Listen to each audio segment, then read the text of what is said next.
Hello, arc striking మరియు maintaining మరియు laying straight line bead అనే ఈ సెషన్కు స్వాగతం. ఈ సెషన్ ప్రారంభిద్దాం. ఈ సెషన్ యొక్క లక్ష్యాలను ఇప్పుడు పరిశీలిద్దాం. ఈ సెషన్ ముగిసేసరికి మీరు చేయగలిగేవి: ఆర్క్ వెల్డింగ్ ప్లాంట్ను సెట్ చేసి ఆపరేట్ చేయడం, ఆర్క్స్ స్ట్రైకింగ్ పద్ధతులను గుర్తించడం, ఎలక్ట్రోడ్స్ వివిధ సైజుల కోసం వెల్డింగ్ కరెంట్ను సెట్ చేయడం, స్క్రాచింగ్ మరియు ట్యాపింగ్ పద్ధతి ద్వారా ఆర్క్ను స్ట్రైక్ చేసి నిర్వహించడం, ఒకేలాంటి వెల్డ్ బీడ్స్ను డిపాజిట్ చేసి లోపాల కోసం చెక్ చేయడం. ఈ ఆపరేషన్ కోసం వెల్డింగ్ ట్రాన్స్ఫార్మర్స్తో పాటు అవసరమైన పనిముట్లు మరియు యాక్సెసరీస్లు: వెల్డింగ్ హ్యాండ్ స్క్రీన్ లేదా welding helmet, tongs, chipping hammer, wire brush, తగిన పీపీఈ. ఒక ఆర్క్ను ఏ విధంగా స్ట్రైక్ చేయాలో తెలుసుకుందాం. స్ట్రైకింగ్ ఆర్క్ అనేది వెల్డింగ్లో ప్రాథమిక ప్రక్రియ. ఆర్క్ వెల్డింగ్లో ఈ నైపుణ్యాన్ని నేర్చుకోవడం చాలా అవసరం. పవర్ సోర్స్, కనెక్టింగ్ కేబుల్స్ మరియు అర్థింగ్లను చెక్ చేయాలి. వెల్డింగ్ కరెంట్ను సెట్ చేసి బేస్ మెటీరియల్ మరియు మెటీరియల్ సైజ్ ఆధారంగా తగిన ఎలక్ట్రోడ్ను ఎంచుకోవాలి. స్క్రాప్ వర్క్ పీస్పై ట్రయల్ వెల్డ్ చేయాలి. ఎలక్ట్రోడ్ను జాబ్ పీస్ పైన 25 mm ఎత్తులో ఒక చివర సర్ఫేస్కి లంబంగా పట్టుకోవాలి. వెల్డింగ్ స్క్రీన్ను మీ కళ్ళ ముందుకు తీసుకురావాలి. వెల్డింగ్ జాబ్ అంతటా మణికట్టును మాత్రమే కదుపుతూ ఎలక్ట్రోడ్ను త్వరగాను సున్నితంగాను లాగడం ద్వారా ఆర్క్ను స్ట్రైక్ చేయాలి.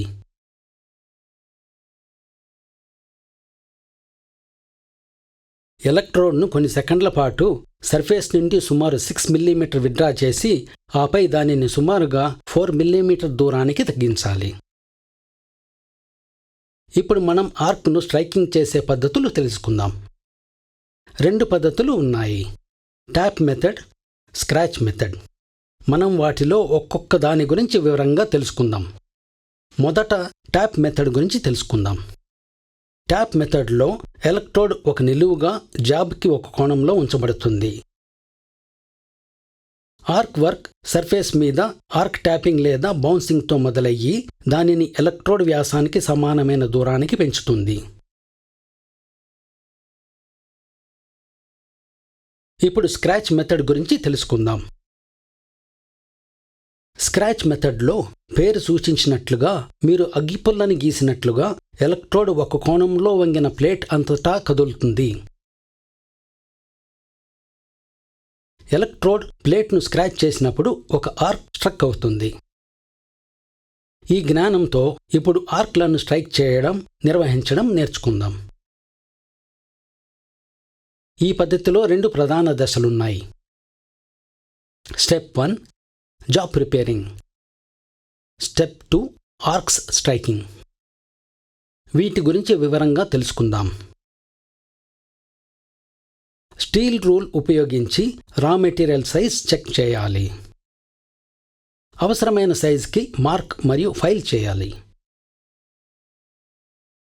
స్టీల్ వైర్ బ్రష్తో మెటల్ సర్ఫేస్ని శుభ్రం చేసి నూనె మరియు గ్రీజ్ లాంటి వాటితో తుడవాలి.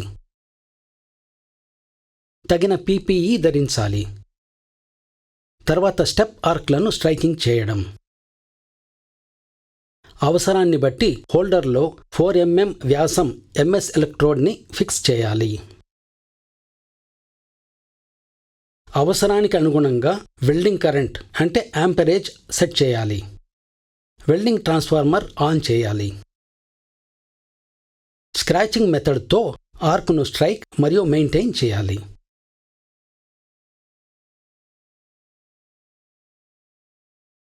మీరు అగ్గిపుల్ల గీసినట్లుగా ఎలక్ట్రోడ్ ఒక కోణంలో వంగిన ప్లేట్ అంతటా కదులుతుంది. ఎలక్ట్రోడ్ ప్లేట్ను స్క్రాచ్ చేసినప్పుడు ఒక ఆర్క్ స్ట్రక్ అవుతుంది. తక్కువ దూరం వరకు సరైన ఆర్క్ను పట్టుకుని ఎలక్ట్రోడ్ను త్వరగా విత్డ్రా చేయడం ద్వారా బద్దలు కొట్టాలి. ఆర్క్ వెల్డింగ్ ద్వారా స్ట్రెయిట్ లైన్ బీడ్స్ ఎలా వేయాలో ఇప్పుడు తెలుసుకుందాం. ఈ పద్ధతిలో 2 ప్రధాన స్టెప్స్ ఉంటాయి. స్టెప్ 1 జాబ్ను ప్రిపేర్ చేయడం. స్టెప్ 2 స్ట్రెయిట్ లైన్ బీడ్స్ వేయడానికి ఆర్క్ స్ట్రైకింగ్ చేయడం. వీటి గురించి వివరంగా ఇప్పుడు తెలుసుకుందాం. వెల్డింగ్ కోసం వర్క్ పీస్ని ప్రిపేర్ చేయడం.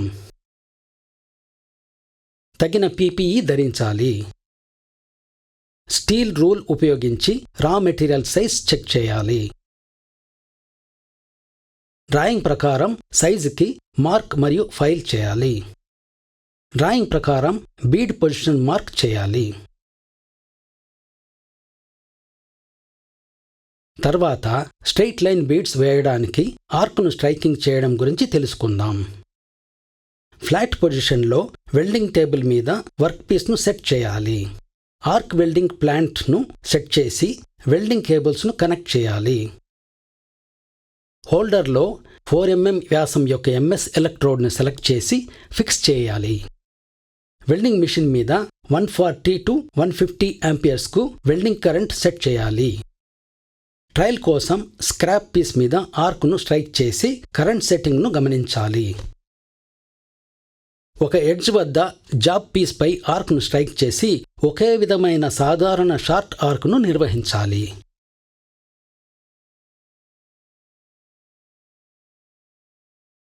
ఎలక్ట్రోడ్ను స్ట్రెయిట్ లైన్లో కదిపి ప్లేట్ ఇతర ఎడ్జ్ వద్ద ఫీడ్ను పూర్తి చేయాలి.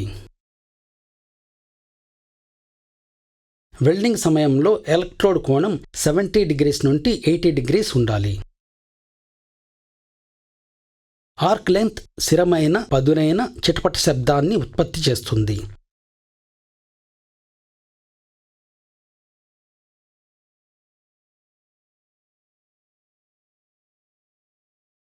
నిమిషానికి 150 mm చొప్పున ప్రయాణ వేగం.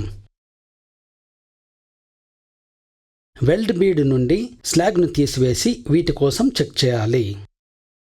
ఏకరీతి వెడల్పు మరియు ఎత్తు, స్లాగ్ చేరిక, ఫ్యూజన్ సాధారణ డెప్త్,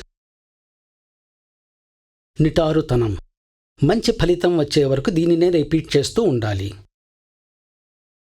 ఇప్పుడు చేయాల్సిన, చేయకూడని వాటిని గురించి తెలుసుకుందాం. తగిన పీపీఈ ధరించాలి. ఎలక్ట్రోడ్ హోల్డర్ JAWS శుభ్రంగా ఉండేలా చూడాలి.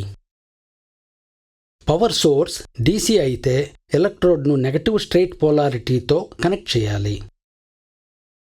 దుమ్ము లేదా ధూళి లేకుండా వర్క్ పీస్ను శుభ్రం చేయాలి, లేకపోతే సరిగ్గా కనెక్ట్ అవ్వదు. కేబుల్స్ పాడయ్యి లూజ్ కనెక్షన్స్ ఉందేమో చెక్ చేయాలి. అర్త్ క్లాంప్ సరిగ్గా అటాచ్ అయిందో లేదో చెక్ చేయాలి. ఎలక్ట్రోడ్ను బేర్ ఎండ్ నుండి హోల్డర్లో గట్టిగా పట్టుకోవాలి. ఆర్క్ వెల్డింగ్ చేసేటప్పుడు సరైన రంగు అద్దాలను అమర్చిన వెల్డింగ్ స్క్రీన్ని ఉపయోగించాలి. స్థిరమైన, పదునైన చిటపట శబ్దాన్ని అందించే సరైన ఆర్క్ బర్నింగ్ ఉండేలా చూడాలి.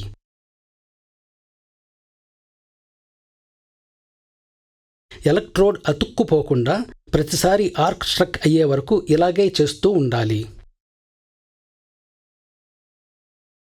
ఎలక్ట్రోడ్ ప్లేట్కు అతుక్కుంటే స్టిక్స్, అది వేడెక్కడం లేదా చెడిపోకుండా ఉండటానికి మణికట్టును త్వరగా కదిలిస్తూ వెంటనే తీసేయాలి.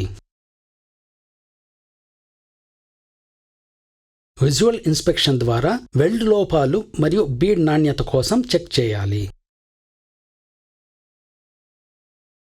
మనం నేర్చుకున్న విషయాలు గుర్తు చేసుకుందాం.